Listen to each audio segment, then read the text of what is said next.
a couple weeks from now. I'm like, no, this is probably just some growth. It can't be cancer. There's no way. I'm 48, reasonably good health. It was devastating. I was really terrible day. So we fast forward a couple days. In those 2 days, after I found out about this tumor, I was like devastated. Like, my children are ages 16 to 25. I was thinking, I don't know how bad this is, but am I going to live? What's going to happen? Start getting my affairs in order, make sure all my estate planning stuff's squared away. I had no idea what to expect. So 2 days later, I was to see Dr. Mark Mason for a consult that morning. And that morning, I was in agony. As I went to Providence Hospital, they had to wheelchair me in the hospital because I couldn't walk hardly. And within meeting Dr. Mason, a few minutes later, after I just met him, I actually passed out in his hands. So I'm told. I woke up, I was on the ground, everyone's looking at me. It was very surreal. Like, what's going on? I mean, am I in heaven, or what's happening here? It's hard to explain. So I was at Dr. Mason's office at Providence, and I was told that we're going to call the ambulance so I can go to the ER around the corner.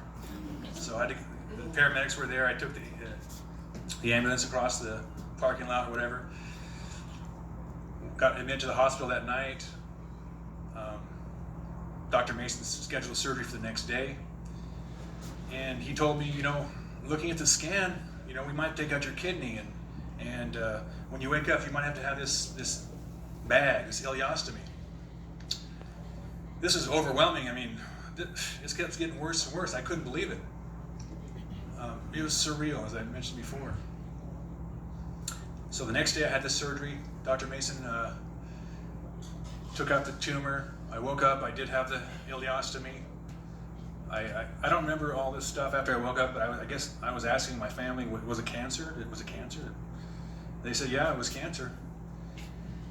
And being in the hospital, I was there for a week.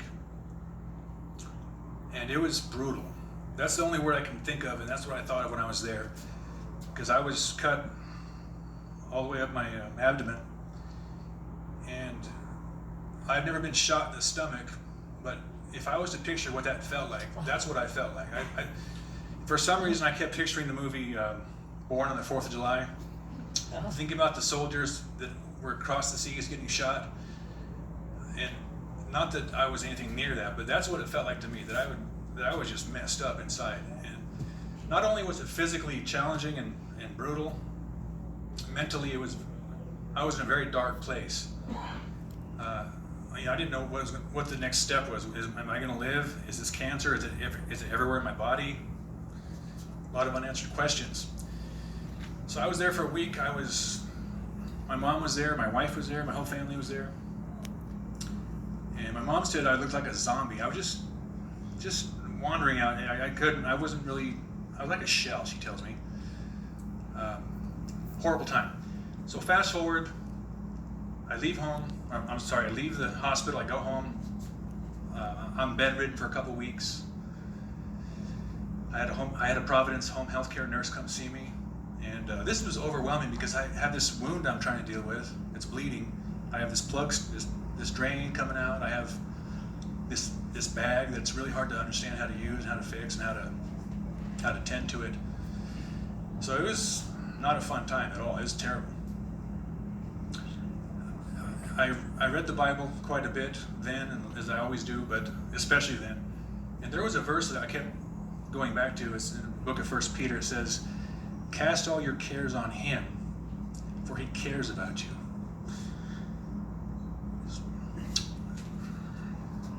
So God's promises sustain me, and He sustained me. But I want to go back to the hospital experience. When I was there, I was totally dependent on people there. I was like a baby, basically. I needed people to take care of me, take care of my wounds, comfort me. I could barely walk. It was just an awful time, and the care provided at the hospital was amazing. The people seemed, there's a word healthcare we talk about. The word in there that stood out to me was the word care. These people cared about me.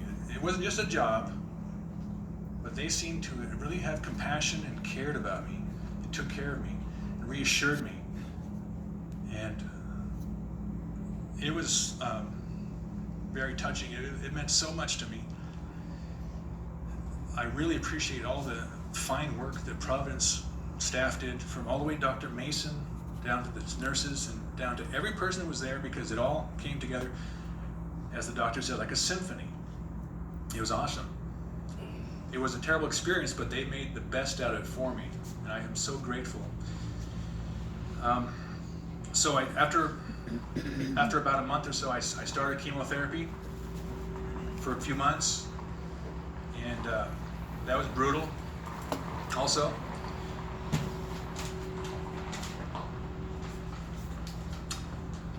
So what ended up happening, it was cancer. It was called, technically called stage 4A, non-Hodgkin's lymphoma. And when I first met the oncologist, he said, this may be potentially treatable. So when I heard that wasn't like a good thing to hear. I was like, wow, that's not very encouraging. But he took good care of me. That's Dr. Sean Hain. And so I had a PET scan back in January, cancer-free. That was awesome. That was like the biggest wave of relief. It was amazing. And then about a month later, after that scan, I was fortunate enough to have this ileostomy reversed. Some people don't have that privilege, so for me, I was very grateful I could have that done, because it was a full-time job, waking up at 2 in the morning, dealing with this thing, and all kinds of bad stuff. So I'm very grateful. I want to share one thing that's really important about Providence, because I didn't have to go to Providence for any of this stuff. In fact, my insurance company said Providence is out of the network, and they said Asante is in the network. So for some things, I did go to Asante, like chemotherapy and things like that. But I said, no way I'm going back. No way I'm going anywhere else except Providence for my surgery and for a lot of my tests, because the care they provided, I thought it was just stellar. It was second to none. It was the best. So for me to tell you how great Providence is, we all know they're a great organization. But I had to make that choice that I'm sticking with Providence, regardless if they tell me I can't go there and maybe pay extra money or whatever.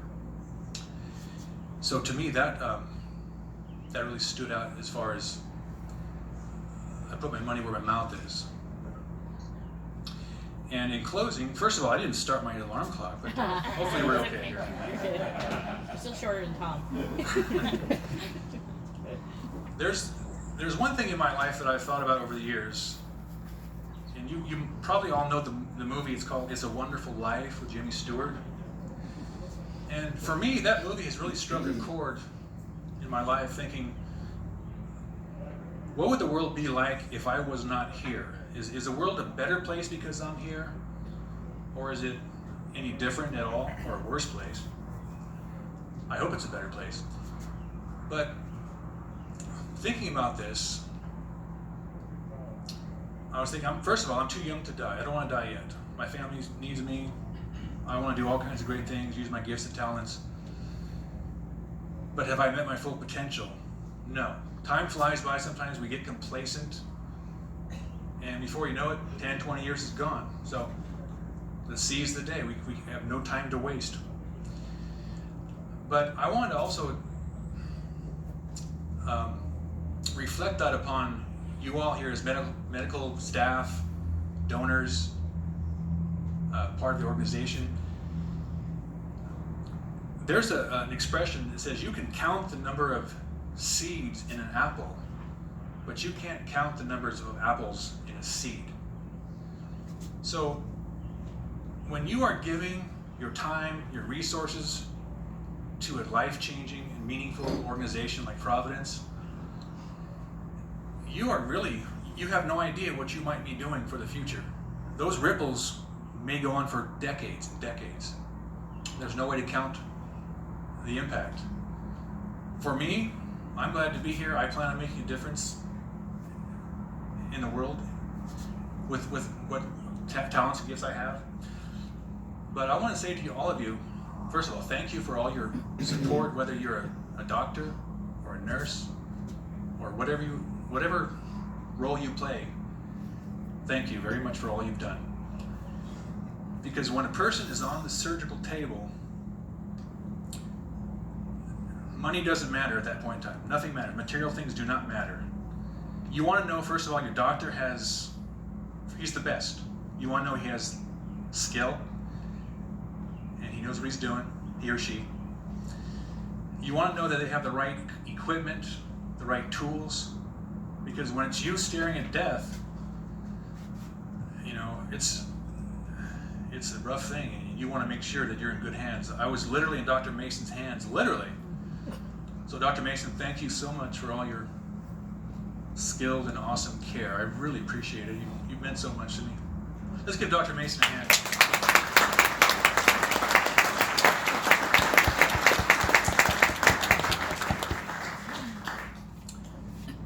So in closing, I just want to also thank, once again, my family for being so supportive, so gracious, so loving.